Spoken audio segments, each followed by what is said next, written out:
আমাদের এই তালিকা যেহেতু চূড়ান্ত হয় নাই, এটা এখন প্রকাশ করা হবে না। সরকারের মেয়াদ এখনই ঠিক করা হয়নি। আমরা ওনার একটি মাইনর অপারেশন আজকে হয়েছে। আমাদের এই তালিকা যেহেতু চূড়ান্ত হয় নাই, এটা এখন প্রকাশ করা হবে না। আর অন্যান্য বিষয়ে আলোচনা চলছে,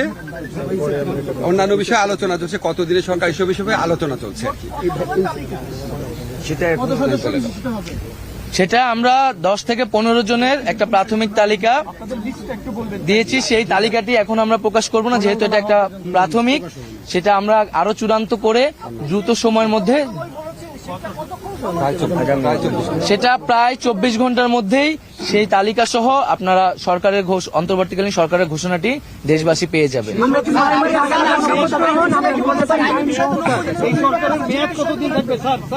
আমি একটা জিনিস বলি, আমরা একটা এক্সট্রাঅর্ডিনারি সিচুয়েশনে এই সরকার গঠন করতে যাচ্ছি। এক্সট্রাঅর্ডিনারি